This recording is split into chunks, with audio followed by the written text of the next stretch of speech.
Hello, welcome to your handy lesson of today, in which we're going to go through word formation, a topic about morphology.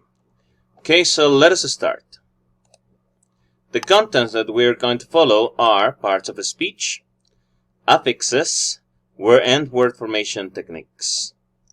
Let's start with parts of a speech. Basically, we're going to go through these parts of a speech. Now, we shouldn't go deeper into them, as this is something that I consider we all know about. So let's just review about them, all right? So we have a noun, we have pronouns. Basically, the definition of a noun is the name of a person, place, idea, or thing.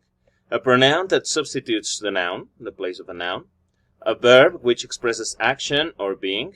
An adjective which modifies or describes a noun or a pronoun. An adverb which modifies or describes a verb, an adjective, or another adverb. We have prepositions, which are words placed before a noun or a pronoun to form a phrase or modify another word.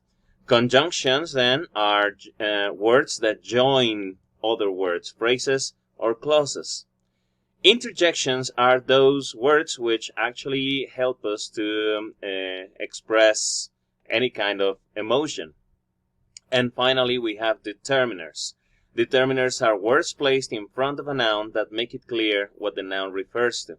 And they could be some also pronouns or some articles as well. So these are the parts of a speech. Let us go then on to affixes. It is important to know the parts of a speech because those words are the ones that we're going to be changing in word formation. Affixes then might be either suffixes or prefixes. Affixes then are, as it says, they are particles of words that are added either in the beginning or in the ending of a word, which will be transformed into prefixes if they are in the beginning of a word, or suffixes if they are in the ending of a word. I think we as teachers should know about prefixes and suffixes. We have some examples here in this slide about prefix and suffixes here.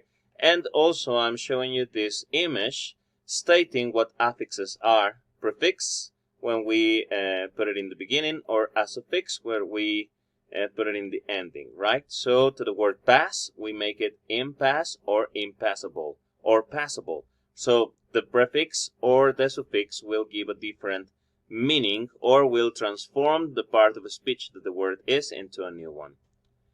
Then we have techniques of word formation.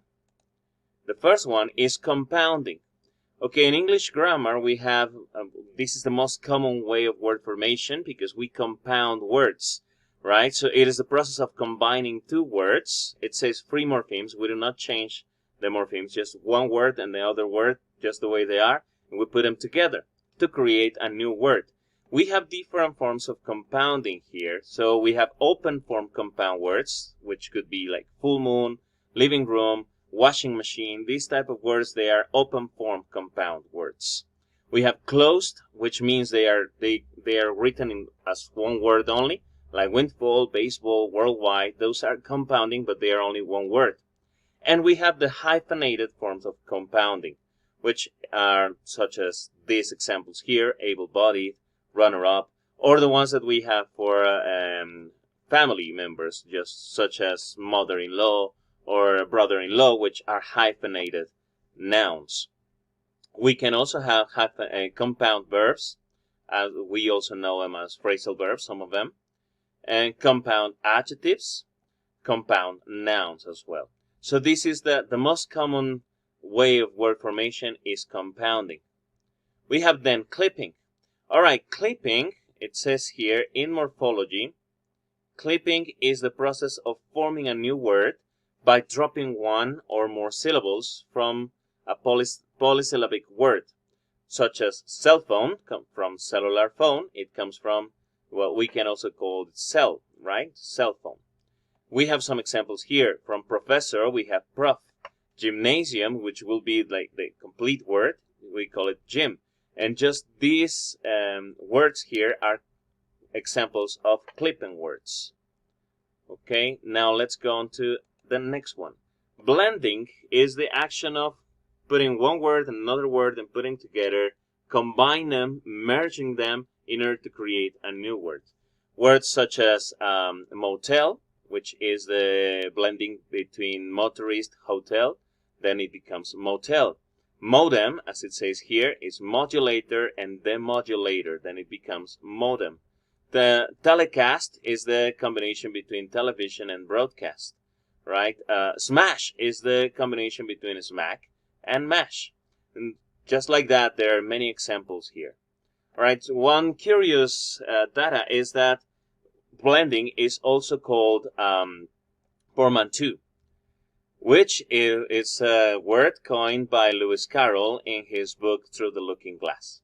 It's just for your information. Okay, so this is blending.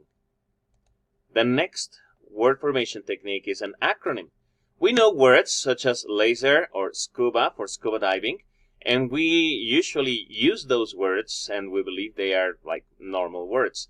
But what we don't know is that they are acronyms actually, because the real meaning of laser should be light amplification by stimulated emission of radiation. The real meaning of scuba will be self-contained underwater breathing apparatus. But we use them just as normal words. So that's what an acronym might be, right? So they are words, we use them as one simple word, but they are actually acronyms for different parts of different words, right? Different meaning. So these are acronyms. Well, maybe as an assignment, you should look up for more acronyms. Back formation. Okay. Back formation. In back formation, we also have derivation. For example, we have the word edit. All right. If we come from edit to editor, it's a derivation. But when we have the word editor and we eliminate the suffix, because that's actually the real meaning of back formation, we eliminate suffixes, okay, then it goes back to edit. This word from edit, from editor, is called a back formation. The same happens with the other words that are here as example. So you can just take a look at them, right? So again, when we have a word and then we eliminate the suffix, then we are doing a back formation morphology. We have finally onomatopoeia. Onomatopoeias are actually words that represent the sound of, it might be of an animal or just the sound of an action, such as clatter, click, clink, clip, clop, cluck, clunk, coo. All of these words are actually, might be verbs, but they are actually onomatopoeias because they are representing the sound of an action. We also have the words bark or meow, which are the sounds that the animals produce, right? Meow for the cat, bark for the dog, but they are coming from onomatopoeias. So these are the different word formation techniques and the affixes and the parts of a speech. Now it is time to practice with a memory game so you can try it and, well, just check your knowledge right here. And finally, last but not least, we have the references. And if you wish to take a look at them, you can learn more about morphology and word formation. Well, that's all for this lesson, this handy lesson. See you next time.